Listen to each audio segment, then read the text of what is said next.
मैं अब्दुल वारिस खान न्यू हैदरगंज प्रथम से कांग्रेस का प्रत्याशी हूँ। चुनाव क्यों लड़ना चाहते हैं आप पास? बहुत सारी समस्याएं हैं क्षेत्र में, लोग आते हैं, जनसंपर्क आपने किया अपने क्षेत्र में? जनसंपर्क कर रहे हैं, लोगों का ठीक ठाक साथ है और ज़्यादातर लोगों की आज तक की सेवा ही की है। कांग्रेस ही क्यों चुना अपने पार्टी? कांग्रेस इसलिए कि भाई कांग्रेस जोड़ने का काम करती है, तोड़ने का काम नहीं करती है कि हिंदू एक तरफ कर रही हो, मुसलमान एक तरफ कर रही हो। वो सबको समेट के एक देश बना के चलना चाहती है, बिना लड़ाई झगड़े वाला। क्षेत्र में आपने घूमा होगा, क्षेत्र में मूलभूत समस्याएं क्या क्या आपने देखी, क्या दिक्कतें हैं? देखिए, समस्याएं हैं, गिनवाने में हम दो चार आपको गिनवाई देते हैं कि जैसे कि मान लीजिए जो नगर निगम के अंडर आता है कि कोई जानवर मरता है तो वो कहिए 2 दिन पड़ा रहे, वो 2 दिन पड़ा रहे, सड़ रहा हो, कोई उसकी जिम्मेदारी नहीं लेता है। आखिर में महल्ले ही वाले चंदा करके हटवाती हैं, हमारे जैसे लोग लगते हैं कि 200-400 रुपये खर्चा होते हैं उसमें, जबकि ये काम नगर निगम का है या पार्षद का है। उसके अलावा सफाई को लेकर है कि जब तक आप 20 बार बोलेंगे नहीं या खुद सफाई कर्मियों को 10, 20, 50 रुपये नहीं देंगे, सफाई का कोई काम नहीं होता है। यहाँ पर बहुत से ऐसे प्लॉट हैं जहाँ पर वो खासकर कूड़े वाली गाड़ी आती है और उन पर कूड़ा डंप करती है। उन्होंने अपने स्टेशन बना रखे हैं और लाख महल्ले वाले कहते हैं, बस्ती के अंदर लाख महल्ले वाले कहते हैं, लेकिन उस पर कोई सुनवाई ही नहीं है। यहाँ से मतलब वो पार्षद से लेके ना वो सुनते हैं, ना पार्षद सुनते हैं, ना नगर निगम सुनता है।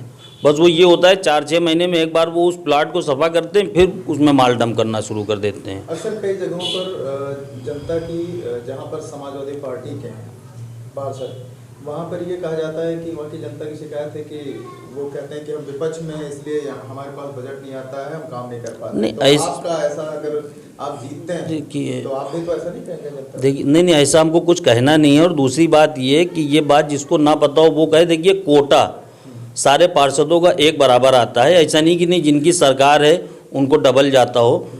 तो कोटा हम ये नहीं कहेंगे कि नहीं पूरे वार्ड में पानी की टंकियाँ और पोल और एकदम जगमगा जाएगा। हाँ, आप दौड़ेंगे जब ऊपर तक की तो आपका वार्ड जगमगाएगा। अच्छा, कोटे से जो भी आपके क्षेत्र में समस्याएं हैं उनको लेकर के आपने जनता की तरफ से कहीं पर भी जो है शिकायत पत्र या आवेदन या सरकार में आपने किसी अधिकारी को नहीं, अभी हमने एक पत्र लिखा था आपके ब्रजेश पाठक जी उप मुख्यमंत्री।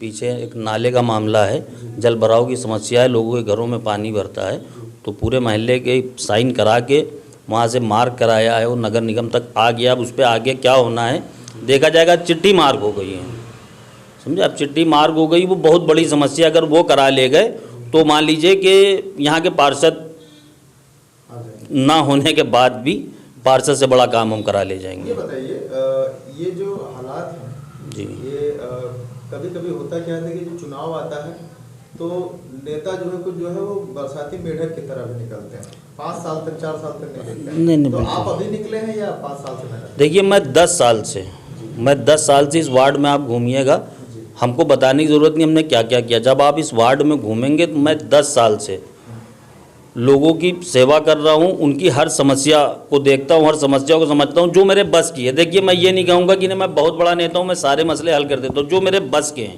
जो मेरी औकात होती है, जहाँ तक कि अपनी औकात से ज़्यादा करने की सोचता हूँ और कोई कमी नहीं रखना चाहता। अपनी जान लगा देता हूँ किसी का कोई भी मामला होता है, चाहे लगे सुबह हो जाए या शाम हो जाए, मेहनत होती है। अगर आप जीतते हैं सबसे पहली समस्या कौन सी है जिसको आप सबसे पहले पूरी करेंगे? सबसे पहली जो समस्या है सफाई, उसके बाद रोड नाली, और उससे भी बड़ी जो समस्या दिखती है हमको वो हमारे वार्ड में मकड़ जाल की, पोलों की बहुत कमी है। पोलों की बहुत कमी है। लोग एक तरफ वो बिजली बोर्ड 50 मीटर से अधिक दूरी पे कनेक्शन नहीं देता, और वही हमारे वार्ड का हाल ये है कि 80-80 मीटर पे लोगों के कनेक्शन है। और कहने के बाद भी अभी हमारे जय साहब हैं राय जी, अभी उनसे काफ़ी बहस भी हुई थी मेरी इस चीज़ पे कि पोल लगे हुए हैं। अब नगर निगम पोल देता तो कहता है कि भाई बंच नहीं है मेरे पास। अच्छा, ये बताइए कि लोग जो है सपा और बीजेपी के अलावा जो है जनता वो बिल्कुल ध्यान ही नहीं दे रही है, तो फिर ऐसे में कांग्रेस की नैया कैसे आप पार लगाएं? आप फिर इसका मतलब है कि आप ये बात सुन के मतलब थोड़ा सा वो लग रहा है हमको।